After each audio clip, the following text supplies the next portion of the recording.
Hello, જય માતાજી, જય શ્રી કૃષ્ણ. મિત્રો, આજની વાર્તા શરૂ કરીએ પહેલાં વિડીયો ગમે તો લાઈક અને શેર કરી દેજો. ચેનલ ઉપર જો તમે નવા હોય તો ચેનલને સબસ્ક્રાઈબ જરૂરથી કરજો. તો ચલો શરૂ કરીએ વાર્તા. કર્યા ભોગવવા અને દીધા પામવા. ઘરના એક ઓરડામાં એકલતાની પીડા ભોગવતા કાશીબા આજે દરેક સેકન્ડે બે હાથ જોડીને પ્રભુ પાસે પોતાના મોતની પ્રાર્થના કરે છે. હવે આ દુઃખ જ ભરેલી જિંદગી નથી, એનાથી નથી જીરવાતી. એક નક્કામાં ફર્નિચરની જેમ એની વહુ મધુએ એને આ રૂમમાં ફેંકી દીધી છે. એક બાઈ રાખી દીધી છે જે પગારને કારણે એની સગવડ સાચવે છે. એ પણ એને જરૂર હોય ત્યારે, નહીતર તો એ પણ રૂમની બહાર જ રહે છે.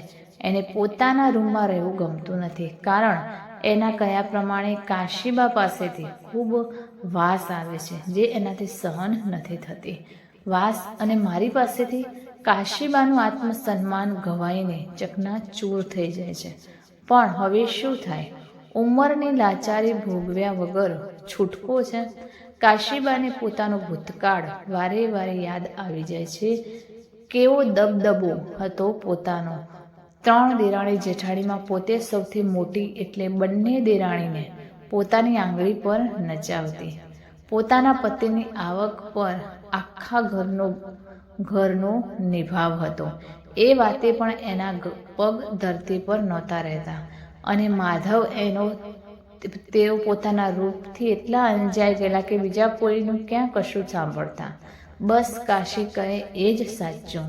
સસરાને પણ ઘણી વખત ઉકળાટ થતો, પણ માધવની આગળ કશું ચાલતું નહીં.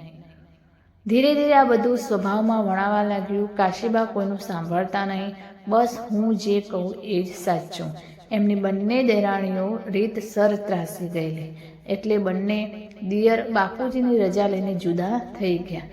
કાશીબાના અહમને ફટકો લાગેલો, પણ એ કશું બોલ્યા નહીં. પણ ત્યાર પછી એમણે માધવને ચોખ્ખા શબ્દોમાં કહી દીધેલું કે હવે એ બંનેનું જે થવું હોય તે થાય. તમારે એની રાતી પાઈ જેટલી પણ મદદ કરવાની નથી. અને માધવે પણ પોતાની પત્નીની વાતને આજ્ઞા સમજીને પોતાના ભાઈઓ સામે ક્યારેય જોયું ન હતું. કાશીબાની આંખમાં અત્યારે આંસુડાની ધાર થઈ ગઈ.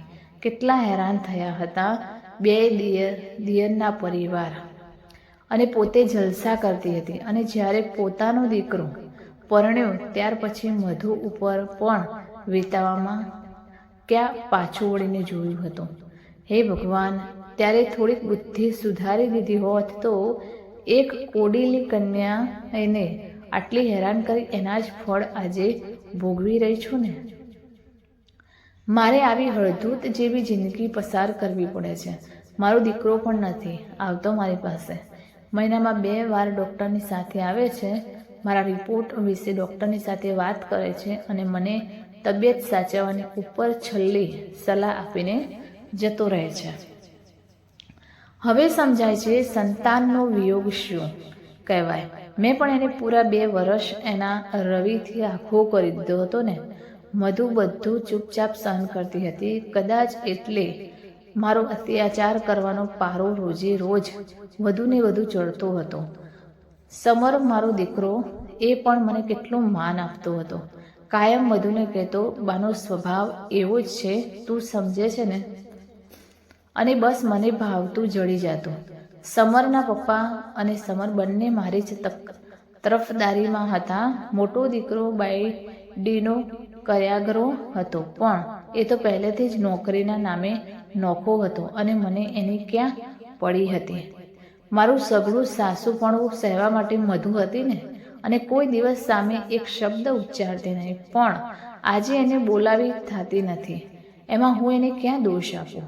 મારા અતિ જુલમના કારણે જ એ રવિને લઈને એના પપ્પાના ઘરે ચાલી ગયેલી ને. ત્યારે પણ મેં એને જ આંખે કરેલી ને. 2 વર્ષ સુધી સમર એના રવિથી દૂર રહેલો ને. આ એ જ પાપનું ફળ ભોગવી રહી છું ને. અંતે મોટી વહુએ રસ્તો કાઢેલો.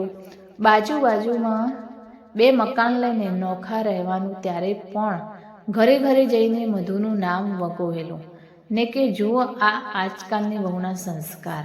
5 વર્ષમાં તો ધણીને લઈને નીકળી ગઈ. અમને ઘરડાઓને આ ઉંમરે નોખા કરી દીધા. પણ ત્યારે કોઈ એ મને ના કહ્યું કે મારે મારો સ્વભાવ બદલવાની જરૂર છે.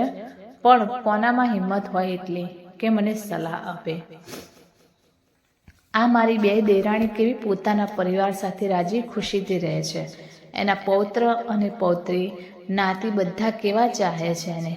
કાલે જ નાની દેરાણી આવેલી, કેવી સુખી છે. એની વહુ અને દીકરામાં એનું કેટલું માન છે. હા, પણ એણે એની વહુઓને એટલા જ માન સન્માનથી રાખી હતી ને.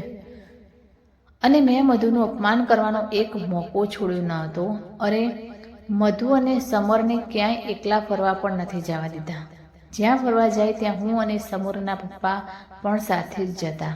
હે ભગવાન, કેવો વ્યવહાર કરતી હું. પણ સમરના પપ્પા પણ મને સાવરતા ને. હા, હવે સમજાય છે કે મને પતિ પત્નીના પવિત્ર સંબંધને પણ મેં અને તો સાથે જોડી દીધા હતા ને. જો મારી વાત રહેશે તો જ તમારી વાત રહેશે. એટલે જ તો સમરના પપ્પા પાસે મારી હા એ હા કરવા સિવાય બીજો કોઈ વિકલ્પ ક્યાં હતો. એટલે તો પોતે ક્યાં કોઈનું સાંભળતી. મધુના મમ્મી પપ્પાનું પણ કેવું અપમાન કર્યું છે. એ તો એ ખરેખર સજ્જન માણસો છે કે આજે પણ મને મળવા આવે છે. બાકી પહેલાં તો એ આવતા ત્યારે સમરના પપ્પાના મોઢે જ એને કહેવડાવ્યું હતું કે કેવા છો તમે લોકો, આમ હાલ્યા આવો છો. તમને એટલી ભાન નથી પડતી કે પરણેલી દીકરીના ઘરનું પાણી પીવું એ પણ આપણા શાસ્ત્રોમાં પાપ કહ્યું છે. અને મધુની માં બેઠી બેઠી રોવા માંડતી. એ જોઈને પોતાને કેવી મજા આવતી. અને આજે એક કોળીએ મારે સાંભળવું પડે છે. અને આજે મને સાંભળનાર કોઈ નથી. મધુ, એને તો હવે બોલાવવી નથી થતી.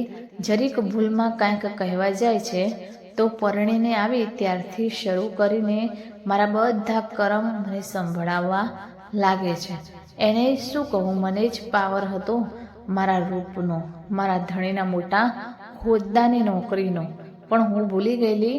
સવારે તાજું ખીલેલું ફૂલ પણ સાંજ સુધીમાં કરમાઈ જાય છે, ડાળીએથી ખરી જાય છે. આપણે જે ફૂલને શ્રદ્ધાથી ચડાવેલા હોય એ ફૂલને આપણે રાતે ભગવાનની છબી પરથી ઉતારી લઈએ છીએ ને. તો પછી એવો વિચાર ત્યારે કેમ ના આવ્યો કે શરીરને પણ એક દિવસ કરમાવાનું છે. આ હાડકાં એક દિવસ ગળવાના છે. ગળપણ એક દિવસ ડોકું કાઢીને પૂછવાનું જ છે કે કેવી તૈયારી કરી છે, હું આવું છું હો. અને એક દિવસ આવીને ઊભું રહી જાય છે. જો મને મારી જુવાનીનો તોર હોય તો મારી વહુને પણ હોય જ ને. મેં જો એની સાથે સારું વર્તન કર્યું હોય તો જ હું આશા રાખું ને કે એ મને સાચવશે. હવે હું એને અસંસ્કારી સ્થાપિત કરી દઉં તો મારો માયલો મને પૂછે છે કે તે જે વર્તન કર્યું હતું એ શું સંસ્કારી હતું? હા, મારા કરમ છે તો મારે ભોગવવા પડશે ને. સમર પણ કદાચ 2 વર્ષના પત્ની અને દીકરાના વિયોગ પછી ડરી ગયો હશે કે એની પત્ની એને કાયમ માટે છોડીને જાતી તો નહીં રહે ને. અને કદાચ ધીરે ધીરે એને મારા સ્વભાવની ક્રૂરતા દેખાવા લાગી હોય. જે હોય તે પણ જુદા થયા પછી સમરનું વર્તન પણ ઘણું બદલાઈ ગયું હતું. હવે મને શાંતિ રાખવાનું ભારપૂર્વક કહેવા લાગ્યો હતો. સમરના પપ્પા પણ મને ક્યારેક ચૂપ રહેવાનું કહી દેતા હતા. પણ જ્યારે સમરના પપ્પાએ વિદાય લીધી ત્યાર પછી મારી જિંદગીનો નરકીય પ્રવાસ શરૂ થયો. મોટો દીકરો ને વહુ તો આમે પહેલાંથી જ પોતાની રીતે રહેતા હતા. એણે તો ક્યારેય મને કે એના પપ્પાને સાચવ્યા ન હતા. અને હવેના છૂટકે મારે મધુની સાથે રહેવા આવવું પડ્યું. જાણે કે એ એની આટલા વર્ષોની દાજ કાઢી રહી હોય એવું વર્તન છે એનું મારી સાથે. આખું કુટુંબ હવે મને કહે છે કે ભાભી, તમે થોડા હળી મળીને અને પ્રેમ ભાવથી રહ્યા હોત ને તો તમારી આ દશા ના થઈ હોત. પણ હવે શું? હવે મારા હાથમાં બાજી રહી નથી. જે હાલત મેં મધુની કરી હતી એ જ હાલત અત્યારે મારી છે. અને મારે ભોગવ્યા વગર છૂટકો નથી.